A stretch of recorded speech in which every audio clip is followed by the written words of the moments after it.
1절부터 16절까지 보십니다. 그러나 성령이 밝히 말씀하시기를 후일에 어떤 사람들이 믿음에서 떠나 미혹해하는 영과 귀신의 가르침을 쫓으리라 하셨으니 자기 양심이 화인 맞아서 외식함으로 거짓말하는 자들이라. 혼인을 금하고 식물을 피하라 할 터이나 식물은 하나님이 지으신 바니 믿는 자들과 진리를 아는 자들이 감사함으로 받을 것이니라.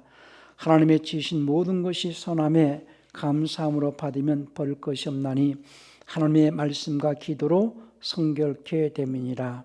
내가 이것으로 형제를 깨우치면 그리스도 예수의 선한 일꾼이 되어 믿음의 말씀과 내가 좇은 선한 교훈으로 양육을 받으리라. 망령되고 허탄한 신화를 버리고 오직 경건에 이르길 연습하라. 육체의 연습은 약간의 유익이 있으나 경건은 보험사에 유익하니 금생과 내생의 약속이 있느니라. 미쁘다 이 말이여 모든 사람들이 받을만 하도다. 이를 위하여 우리가 수고하고 진력하는 것은 우리 소망을 살아계신 하나님께 둠이니 곧 모든 사람 특히 믿는 자들의 구주시라. 내가 이것들을 명하고 가르치라. 누구든지 내 연수함을 없이 여기지 못하게 하고 오직 말과 행실과 사랑과 믿음과 정죄에 대하여 믿는 자에게 본이 되어 내가 이럴 때까지 읽는 것과 고나는 것과 가르치는 것에 창념하라. 내 속에 있는 은사 곧 장로의 회에서 안수받을 때에 예언으로 말미암아 받는 것을 조심없이 말며 이 모든 일에 전심전력하여 너의 진보를 모든 사람에게 나타나게 하라. 내가 내 자신과 가르침을 삼가 이 일을 계속하라. 이것을 행함으로 내 자신과 내게 듣는 자를 구원하리라. 아멘. 오늘 설교 제목은 누가 양심에 화인 맞은 자들인가 라는 제목으로 말씀을 전합니다. 누가 양심에 화인 맞은 자들인가. 하나님은 치료하시는 하나님이십니다. 치료하시는 하나님께서 예수님을 세상에 보내신 것은 인류를 죄에서 구원하시고 사람들에게 하나님은 치료하시는 하나님이신 것을 알게 하시려고 예수님을 보내셨어요. 그래서 예수님은 하나님과 함께 하실 때는 말씀님으로 계시고 또 그분은 하나님 삼위 중 1위가 되시는 하나님이십니다. 그래서 요한복음 1장 1절에 태초에 말씀이 계시니 이 말씀이 하나님과 함께 계신다. 이 말씀 곧 하나님이시다라고 말씀합니다. 그 말씀님이신 분이 이제 사람으로 오시려고 사람을 지시고 아브라함의 씨를 통하여서 육체를 입고 세상에 오신 분이 예수님이십니다. 예수님께서 육체를 입고 세상에 오신 것은 모든 인류를 위하여서 모든 인류의 원죄를 담당하시고 십자가에서 죽으시고 그리고 그분이 그 원죄를 담당하시기 전에 채찍에 맞으심으로 우리의 병과 그가 가난하게 오심으로써 우리의 모든 가난까지도 담당하시려고 그분은 사람으로 오셨어요. 그러니까 예수님께서 사람으로 오실 때에 가난하게 마구간에서 태어나시고 가난하게 오신 것은 우리로 부욕케 하려 하십니다 라고 말합니다. 우리 고린도 후서 8장 9절을 보시면은 우리 주 예수 그리스도의 은혜를 너희가 알거니와 부요하신 자로서 너희를 위하여 가난하게 되심은 그의 가난함을 인하여 너희로 부욕케 하려 하심이니라 그랬어요.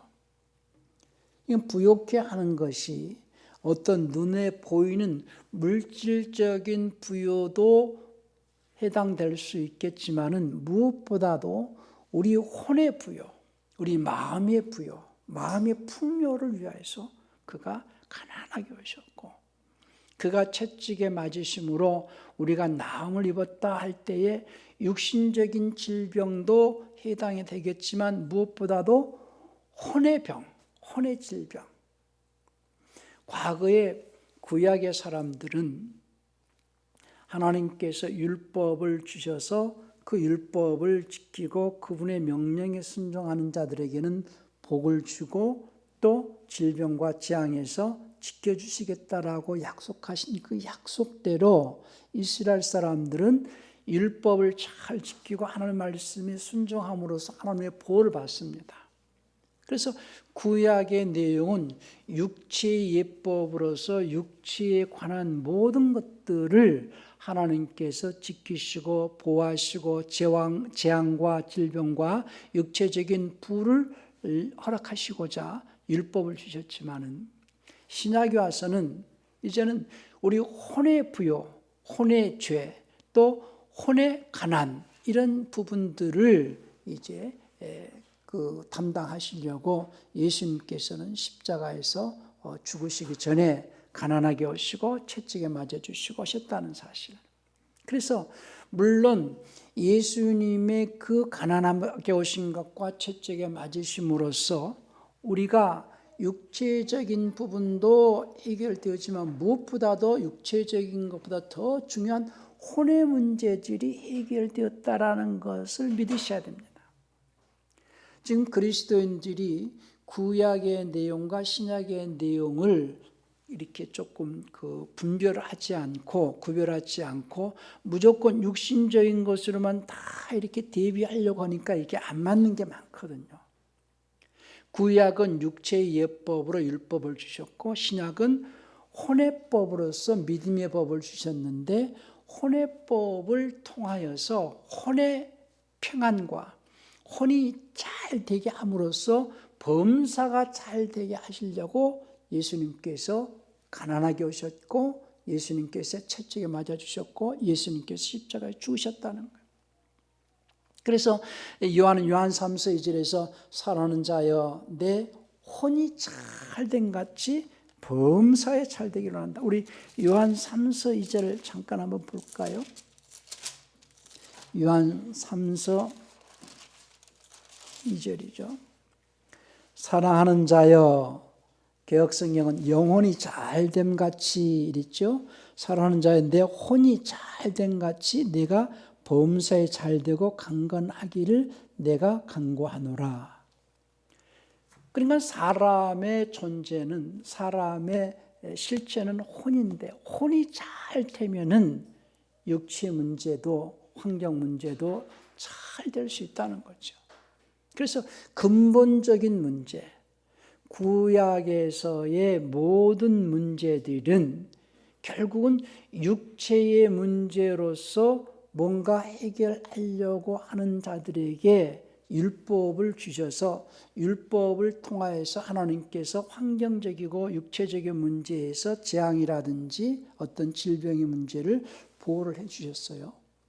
그러니까 이스라엘은 율법을 지키는 거거든요. 그런데 율법을 지키지 않으면은 하나님께서 재앙이라든지 질병을 내리겠다고 하셨기 때문에 이스라엘 사람들은 자기가 어떤 재앙을 만나거나 어떤 질병을 이렇게 생기면은 그것이 곧 죄다 이렇게 생각을 했던 거죠. 자, 우리 한번 여호수아 1장 8절도 한번 볼까요? 이 율법책을 내 입에서 떠나지 말게 하며 주야로 그것을 묵상하여 그 가운데 기록한 대로 다 지켜 행하라. 그리하면 내 길이 평탄하게 될 것이라. 내가 형통하리라. 그러나 신명기 28장 15절에서는 뭐라고 말씀하시냐면 네가 만일 내 하나님 여호와의 말씀을 순종하지 아니하여 내가 오늘날 내게 명하는 그 모든 명령과 규례를 지켜 행하지 아니하면 이 모든 저주가 내게 임하고 내게 미칠 것이다 그랬어요. 그러니까 주님께서 신명기 28장에서 하신 말씀대로 그분의 명령을 지키고 율법을 잘 지키는 자들은 복을 주고 그렇지 않은 자들은 저주를 내리시면서 애굽에게 내린 질병을 내리겠다 이렇게 하셨기 때문에 이스라엘 사람들은 율법을 지킴으로써 하나님께서 약속하신 대로 재앙이라든지 질병으로부터 보호를 받지만은 율법을 지키지 않는 자들은 하나님께서 때로는 죽이기도 하셨고 때로는 질병을 내리고 저주를 내리기도 하셨다 그 말이죠. 그래서 특별히 구약에서 어떤 질병 중에서 가장 저주받은 병 중에 하나라고 하는 것이 문둥병이에요. 그래서 문둥병은 진 밖으로 쫓아내가지고 격리를 시킵니다. 그러니까 그 문둥병이라는 것은 육체의 질병으로서 감각이 없는 병이죠. 이렇게 살이 문드러지고 이렇게 감각이 없어지는. 그래서 육체의 감각이 없는 그 문둥병, 구약에서는. 근데 신약에서는 이 육체의 감각이 없는 것을 저주라 이렇게 말할 수도 있겠지만은 혼의 감각이 없는 자들이 저주받은 자다. 그 표현이 오늘 그 본 말씀에서 디모데전서 4장 2절에서 양심이 화인 맞은 자들이다 이렇게 얘기합니다. 양심이 화인 맞은 자들. 양심에 감각이 없다는 거죠. 그래서 과거에는 이 육체의 질병이 나타나게 되어졌을 때 이스라엘 사람들은 내가 율법을 지키지 않고 하나님 말씀에 불순종하고 율법을 지키지 않아서 이 병이 생겼구나라고 그들은 생각을 하죠. 그러니까 보이는 육체의 병은 눈에 보이지 않는 죄가 내게 있구나라고 생각을 하는 거예요. 이스라엘 사람들은. 그래서 예수님께서 요한복음 9장 2절에서 이제 그 소경이 날 때부터 소경된 자를 고치는 그 내용이 요한복음 9장에 나오는데요. 이스라엘 사람들은 사람이 눈이 멀거나 병이 들거나 어떤 이 육체적인 질병이 있을 때에 저 사람이 죄가 있구나라고 생각을 하게 되어지죠. 근데 이 소경은 날 때부터 소경이었기 때문에 궁금한 거예요. 이 사람이 소경된 것은 자기 죄 때문입니까? 아니면 부모의 죄 때문입니까? 라고 묻는 거예요. 왜?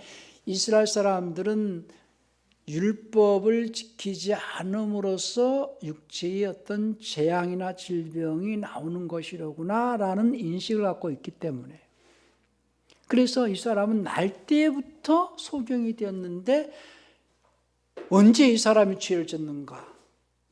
아니면 이 사람의 부모가 죄를 지은 것인가? 이런 생각을 갖게 됐다는 거예요. 그래서 기본적으로 이스라엘 사람들에게는 육체에 보이는 질병보다도 더 중요하게 생각하는 부분은 보이지 않는 그 마음이 지금 부담을 갖고 있는 거잖아요. 그래서 마태복음 9장 2절에 보면은 이제 주님께서 중풍병자를 고치시는 장면이 나오죠.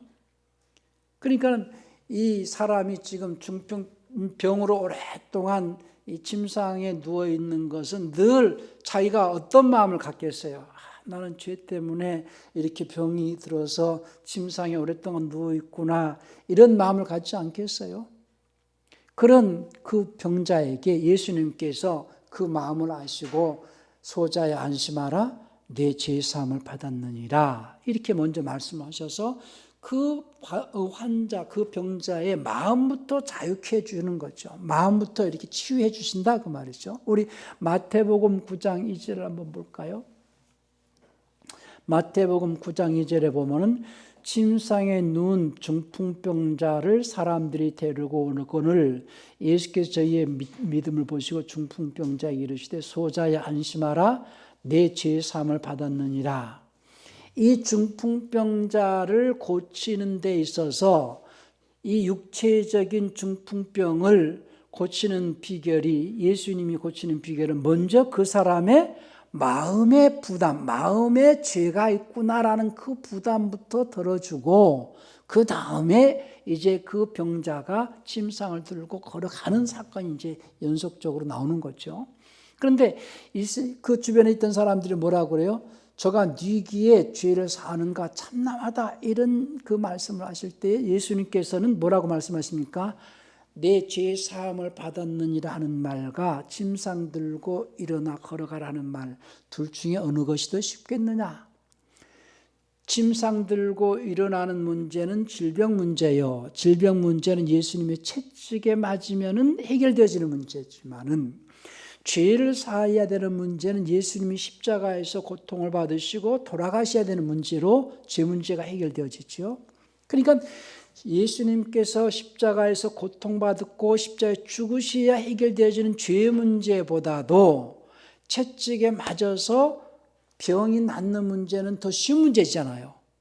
그런데 지금 이 사람이 병을 낫게 하는 데 있어서 병 문제보다도 이 사람은 이 병이 지금 그 마음에 죄가 있다라는 부담을 가지고 있기 때문에 침상 들고 일어나 걸어가라 한달 이 사람이 그 마음과 이 정신이 힘이 안 나지 않겠어요?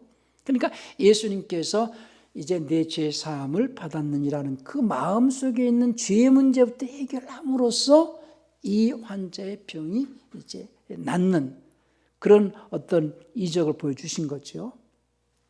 그러니까는 육체적으로 보여지는 그런 질병보다 예수님께서는 그 사람의 마음에 있는 그 죄의 문제, 마음에 품고 있는 그 부담스러운 죄의 문제를 해결하시려고 예수님은 십자가에서 죽기까지 하셨습니다. 자, 그러면은 구약의 율법은 육체에 관한 법이요. 육체에 관한 그 법을 지킬 때에도 하나님께서는 육체적으로 어떤 그 나타나는 재앙이나 질병들을 보호해 주셨거늘 하물며 이제 주님께서 십자가에 죽으셔서 우리 혼의 죄를 담당하시고 이제 그 혼이 잘 되는 법을 주신 그 믿음의 법, 마음과 생각으로 지켜야 되는 믿음의 법을 주심으로써 우리 마음에 늘 평안과 기쁨과 우리 마음에 행복할 수 있는 그 믿음의 법을 지키는 자들에게는 늘 범사가 잘 되게 해주시겠다는 거죠. 그러면은 과거 사람들은 이 율법을 지키지 않아서 심한 병 중에 하나가 문둥병인데, 문둥병은 감각이 없는 병으로서 이제 격리를 시켰듯이 지금 시대에 하나님의 그 말씀, 곧 믿음의 법은 우리의 혼을 낫게 하는 병인데, 우리 혼이 그 말씀을 듣고도 찔림을 받지 않고 감각이 없고 감동이 없다면은 역시 지금 시대의 사람들은 혼의 문둥병, 곧 혼의 양심, 이 혼이 양심에 화인 맞은 자들이라고 표현을 하는 겁니다. 그러니까 그리스도인들은 하나님의 말씀을 듣고 마음의 감동을 받고 그 말씀에 따라서 움직일 수 있어야 그 혼이 살아있는 혼이거든요. 우리가 혼을 다른 편으로는 마음, 생각, 양심, 정신 이렇게 표현을 해요. 혼을 다른 편으로는 지정의 이렇게 표현하는데, 지정의 중에서도 가장 그 마음 깊이 있는 게 양심인데, 그 양심이 감각이 없는 그 양심을 살리시려고 예수님께서 십자가에 죽으셨고, 그 죽은 양심을 살려내기 위해서 주신 그 말씀이 믿음의 법인데, 그 믿음의 법, 곧 주님의 그 말씀은 우리의 마음을 자꾸 찌르는 말씀이에요. 처음에는 이 양심이 죽어져 있기 때문에 이 말씀을 듣고도 찔림을 받지 않지만은 자꾸 찌르다 보면은 이 양심의 감각이 살아나가지고 양심의 찔림을 받습니다. 첫째, 쉽게 해서 우리가 쥐가 나면은 수영을 하거나 어떤 운동을 하다가 어떤 발에 쥐가 나면은 감각이 없고 아프잖아요.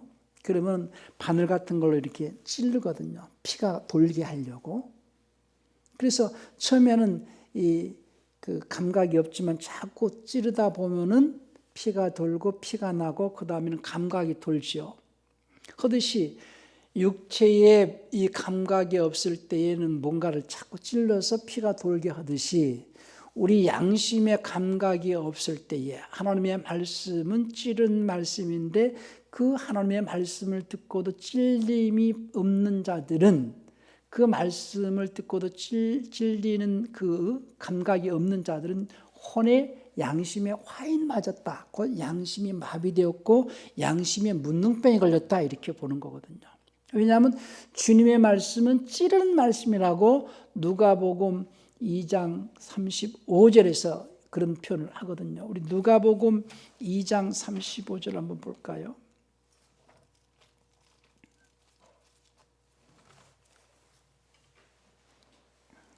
예수님께서 이제 그 모친 마리아와 그 부모가 와가지고 그때에 그 할례하러 온 때죠. 자, 누가복음 2장 22절부터 35절까지 한번 볼까요? 모세의 법대로 결례의 날이 참에 아기를 데리고 예루살렘에 올라가니 이는 주의 율법에 쓴 바 첫 해에 처음 난 남자마다 주의 거룩한 자라 하리라 한 대로 아기를 죽게 드리고 또 주의 율법에 말씀하신 대로 비둘기 한 쌍이나 혹 어린 방구들로 제사하려 함이더라. 예루살렘에 시몬이라는 사람이 있으니 이 사람이 의롭고 경건하여 이스라엘의 위로를 기다리는 자라 성령이 귀에 계시더라. 저가 주의 그리스도를 보기 전에 죽지 아니하리라 하는 성령의 지시를 받았더니 성령의 감동으로 성전에 들어가며 마침 부모가 율법의 진리대로 행하고자 하여 그 아기 예수를 데리고 오는지라. 시몬이 아기를 안고 하나님을 찬송하여 가로되 주제여 이제는 말씀하신 대로 종을 평안히 놓아주시는도다. 내 눈이 주의 구원을 보았사오니 이는 만민 앞에 예비하신 것이요 이방을 비추는 빛이요 주 백성 이스라엘 영광이니이다 하니 그 부모가 그 아기에 대한 말들 기이 여기더라.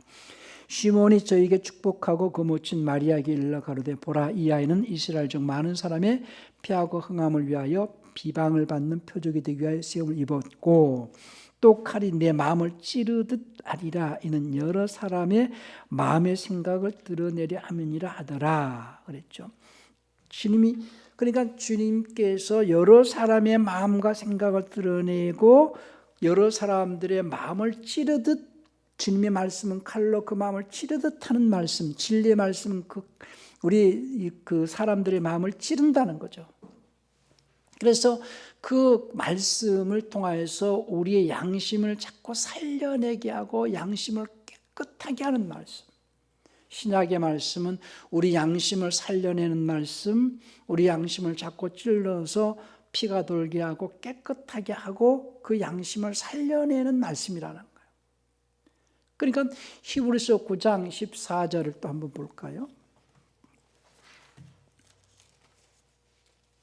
히브리서 9장 14절을 보십시다. 13절 14절 염소와 황소의 피와 및 암송아지 죄로 부정한 자에게 뿌려 그 육체를 정결케 하여 거룩케 하거든.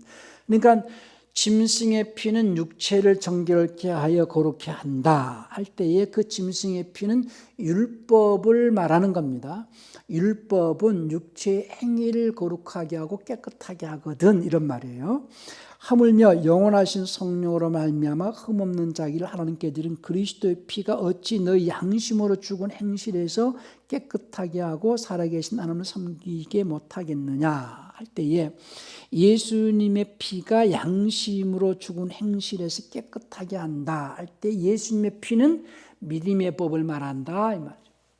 율법은 짐승의 피를 말하고 믿음의 법은 그리스도의 피를 말하는데 율법은 육체의 예법으로서 육체를 아프게 하고 율법을 통하여서 그러니까 법이라는 것은 양면성이 있어서 그 법을 지키는 자는 그 법으로 보호를 받고 법을 어기는 자는 그 법으로 이제 심판을 받죠. 그러니까 율법은 육체를 지키는 자에게는 육체를 거룩하게 하는 법이고 율법을 어기는 자는 육체를 돌로 패 죽이는 법이 율법이지만은 예수의 피는 믿음의 법으로서 우리 혼에 관한 법이다 그 말이죠. 그래서 그 믿음의 법을 지키는 혼을 깨끗하게 하지만은 그 법을 어기는 자들은 나중에 그 혼이 지옥으로 떨어지게 하는 법이다. 그래서 그 믿음의 법으로서 법을 지키면은 그래서 이제 행한다 이렇게 표현하거든요. 많은 그리스도인들이 행함을 강조할 때에 율법주의냐 이런 어떤 말을 하게 되는데요. 지금 그건 교리적으로 신앙생활을 하기 때문에 그렇습니다. 율법의 행위로 구원을 받는 게 아니고 우리 혼의 구원은, 그러니까 율법은 육체의 행위로 지켜지는 법으로서 율법을 지키는 자는 육체의 어떤 보존을 받게 돼 있어요. 멸망받지 않고 심판받지 않아요. 그런데 이 혼의 법을 지켜내야만이 혼이 멸망받지 않고 구원받는다 그 말이에요. 혼이. 그래서 의롭게 되는 것은 율법에 근거한 행위로 의롭게 되는 것이 아니고, 의롭게 되는 것은 믿음의 법에 근거한 행위에 의해서 의롭게 된다. 이 표현을 로마서 3장 26절 27절에서 말씀하는데, 개역성경 그런 표현을 갖다가 아주 살짝 왜곡을 시켰습니다. 우리 로마서 3장 26절 27절 한번 볼까요? 곧 이때에 자기의 의로우심을 나타내사 자기도 의로우시며 또한 예수 믿는 자를 의롭다 하려 하심이니라. 그런즉 자랑할 때가 어디뇨? 있을 수가 없느니라. 무슨 법으로냐? 행위의 법으로냐? 오직 믿음의 법으로니라. 그러니까 행위의 법으로냐 할 때 그 행위의 법은 육체의 행위의 법으로냐? 그러니까 율법에 근거한 육체 행위의 법으로냐 아니라 믿음의 법, 혼이 지켜야 되는 믿음의 법에 근거한 행위로만이 의롭게 되준다는 거예요. 참 쉽지 않습니다. 그래서 율법은 육체의 행위로서 거룩하게 보여지게 하는 법이 율법이라면은, 믿음의 법은 혼이 거룩하게 되어지게 하는 법으로서 그 혼이 거룩하게 되어졌다라는 것을 보여주는 법이 믿음의 법이다. 그래서 예수님께서 너희 의가 마태복음 5장 20절에서 제자들에게 하신 말씀이, 너희 의가 바리새인들과 서기관들보다 더 낫지 아니하면 결코 천국 갈 수 없다라고 말씀하시는 것은, 구약의 사람들은, 곧 바리새인과 율법사들은 율법에 근거한 행위로서 과거에는 의롭다 인정을 받았지만은 이제부터는 혼에까지는 의롭다함을 받을 수 없다는 거예요.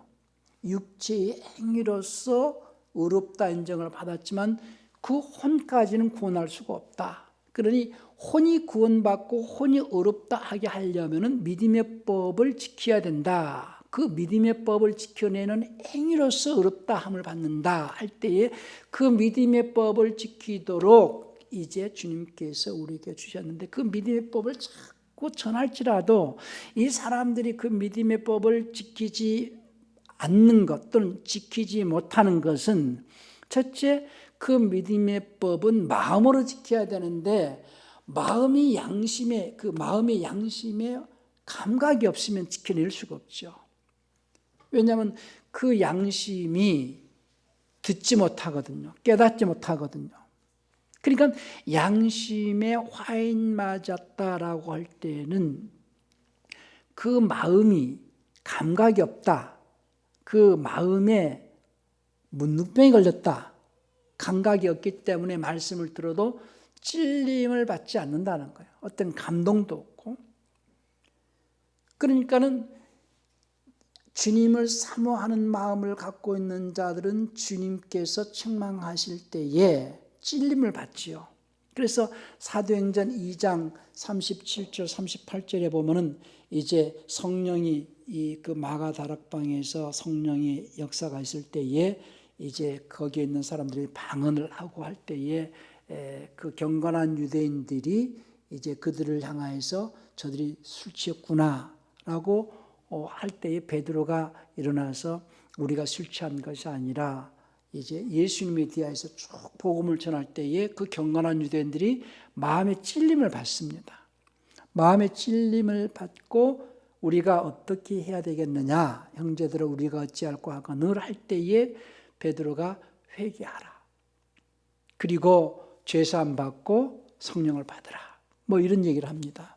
그런데 스데반이 복음을 전할 때에 이 사도행전 7장에서 보면은 유대인들이, 그때는 경건한 유대인들이 아니고 그냥 유대인들이 마음의 찔림을 받고 이를 갈아가지고 이제 그 스데반을 돌로 죽입니다. 그러니까 마음의 찔림을 받았다라고 하는 것은 어느 정도 감각이 있지만은 이 양심에 화인 맞은 자들에게는 그 마음의 찔림을 받고 회개를 하지 않고 오히려 스데반을 죽인 것처럼 하나님의 말씀을 듣고도 감동이 없고 찔림을 받았지만은 오히려 거기에서 이를 갈고 하나님 앞에 정말로 잘못된 행동을 하는 그들은 곧 성경에서는 양심에 화인 맞았다라고 표현하고 있습니다.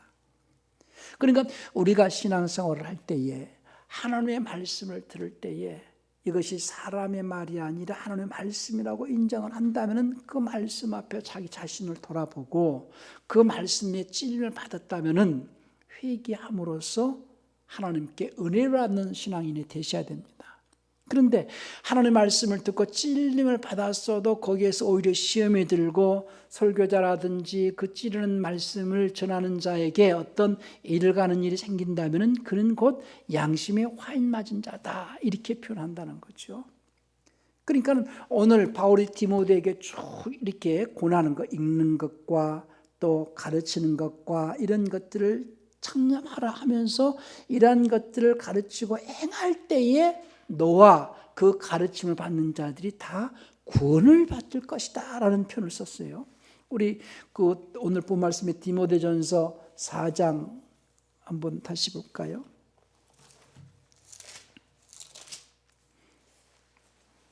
디모데전서 4장 1절부터 쭉 하다 결론은 16절인데요. 내가 내 자신과 가르침을 삼가 일을 계속과 이것을 행함으로 내 자신과 내게 듣는 자를 구원하리라 할 때 여기서 구원은 혼의 구원을 말하는 겁니다. 혼의 구원. 지금 많은 그리스도인들이 예수님을 믿으면은 구원을 받았다, 구원을 받은 것이다 라고 가르치고 있기 때문에 또 이런 성경 구절을 읽으면은 이게 무슨 말인가라고 뭔가 의아심을 가질 수 있어요. 그러니까 이 구원이라는 것은 예수님이 십자가에서 대속을 통하여서 모든 인류를 구원하신 것. 근데 그 모든 인류를 구원하신 것은 혼을 살리신 것. 혼이 살았지만은 계속해서 죽은 자를 살려놓고 난 다음에 감각이 돌아오게 하기 위해서 자꾸 찌르는 말씀. 그것이 믿음의 말씀이죠. 믿음의 말씀은 우리의 마음을 자꾸 찌르는 말씀. 예를 들어서 과거에 우리는 이 세상에 속하여 있다가 예수님을 믿기 전에는 주일날 이렇게 놀러 다니고 해도 아무 부담이 없었어요. 그러다가 예수님을 구주로 영접하고 주일을 지켜야 된다는 것 때문에 주일을 지키고 주일날 놀러 다니지 않고 이제 주일을 잘 지키다가 주일날 어디 다른 놀러 다니거나 이러면 부담이 되죠. 또 예수님을 믿지 않을 때는 11조라는 것도 몰랐어요.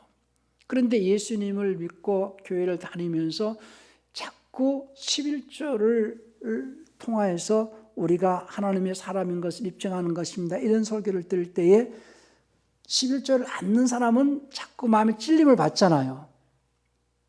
처음에는 하나님의 말씀을 듣고도 찔림이 없었어요. 왜? 그때는 감각이 없었고 믿음이 연약했고 세상에 있었을 때는 그런 감각이 없었을 때는 찔림이 없었지만은 예수님을 믿고 난 다음에 예수님의 말씀에 순종하지 못했을 때 찔림을 받잖아요. 그 자꾸 찔림을 받을 때는 어떻게 해야 돼요? 내가 돌이키고 내가 그 말씀에 순종하지 못해서 찔림을 받았으니 내가 그 말씀에 순종하겠다라고 자꾸 순종의 삶을 통하여서 내 혼이 감각에 돌아온다는 거예요. 그럼 피가 돈다는 거죠. 쉽게 해서. 그러므로써 혼이 이제 살아난다는 거죠. 그 혼이 살아날 때에 이제 내가 변화해져 가고 혼이 살아날 때에 내가 거룩한 변화를 일으켜서 자꾸 열매로 자라갈 수 있다는 겁니다. 그런데 그 말씀을 듣고도 찔림이 없고 그 말씀을 듣고도 행함이 없다면은 이 자는 여전히 양심에 화인 맞은 자다. 그러니 누가 양심에 화인 맞은 자인가? 말씀을 듣고도 찔림이 없는 자. 첫째. 두 번째, 그 찔림의 말씀을 듣고 찔렸지만은 그 찔린 말씀에 따라서 회개하지 않고 오히려 이를 가는 자들. 스데반을 죽인 유대인들처럼 그들이 양심에 찔려가지고 찔림을 받았지만은 스데반을 죽인 자들처럼 그들이 양심에 화인 맞은 것이다. 이렇게 표현하는 거죠. 자, 우리 사도행전 2장과 7장을 한번 비교를 한번 해볼까요?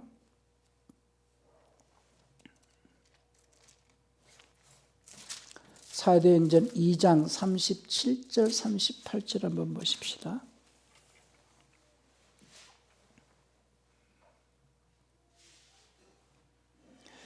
저희가 이 말을 듣고 마음에 찔려 베드로와 다른 사도들에게 물어가로되 형제들아 우리가 어찌할까 하거늘 베드로가 가로되 너희가 회개하여 각각 예수 그리스도의 이름으로 침례를 받고 죄 사함을 얻으라 그리하면 성령을 선물로 받으리니 이랬죠.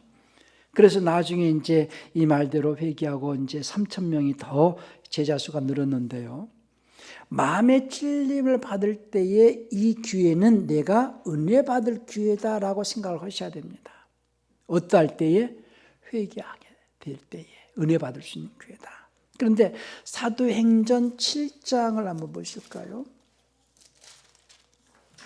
7장 54절에 보면은 자 53절부터 보십시다. 너희가 천사에 전한 율법을 받고도 지키지 아니하였도다.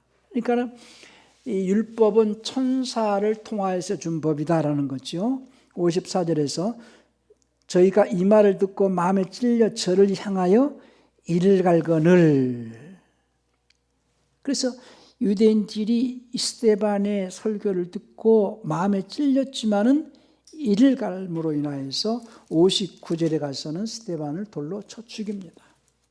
우리는 항상 주님의 말씀을 들을 때에 그 말씀에 한 주간 순종하는 자들에게는 위로의 말씀이지만 그 말씀에 순종하지 못한 부분들이 있었을 때에 그 말씀이 우리에게 찔림으로 올 때에 찔림을 받았을 때에 회개함으로써 용서받고 또 은혜 받을 수 있는 그런 신앙인들이 되셔야 됩니다. 그런데 말씀을 듣고도 전혀 찔림이 없다면 이건 굉장히 심각한 문제라는 거죠. 말씀을 듣고 찔림이 없는 자는 양심에 화인 맞은 자다.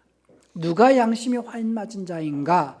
말씀을 듣고도 찔림이 없다. 근데 그 말씀은 불순종하는 자에게는 찌르는 말씀이요 순종하는 자에게는 위로의 말씀이요.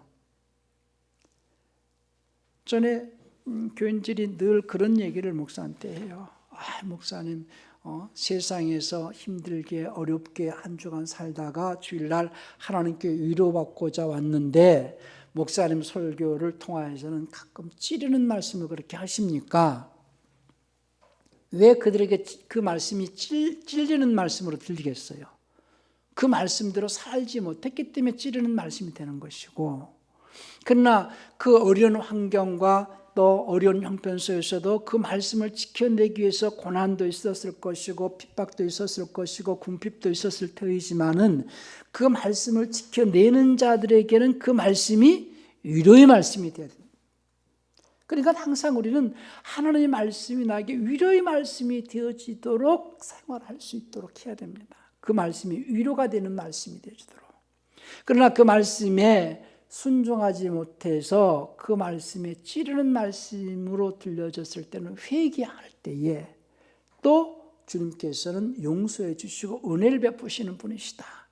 그러니 우리는 마음을 강박하게 하고 완악하게 해서 그 말씀에 찔림을 받을 때에 회개할 수 있는 그런 그 양심이 살아있는 자들이 되어질 수 있도록 해야 됩니다. 오늘 제가 하나님 말씀을 정말로 리얼하게 잘 전하지 못한 것 같은 생각이 들어가지고 조금 그런데요. 오늘 우리는 주님께서는 무엇보다도 우리 육체가 잘 되기 이전에 혼이 잘 되게 하시려고 오신 분이시다. 예수님께서 질병이나 어떤 문제를 해결해 주시는 비결은 먼저 혼이 잘 되어야 된다는 것을 지금 강조하십니다. 요한복음 9장에서 소경을 눈뜨게 했을 때에 이스라엘 사람들의 사고와 개념은 사람이 죄가 있으니까 저 소경이 됐고 죄가 있으니까 이제 질병이 생겼을 것이다 라는 그런 생각을 갖게 됐죠. 그러니까 이스라엘 사람들은 보이는 병은 보이지 않는 죄다 이런 생각을 가지고 있었어요.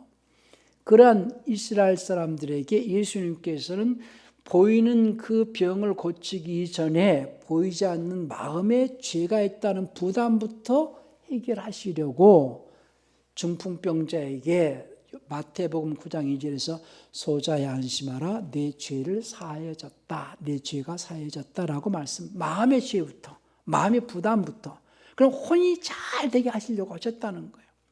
그래서 예수님께서 부활하시고 처음 제자들에게 나타나셔서 주신 그 축복의 말씀은 평강이거든요.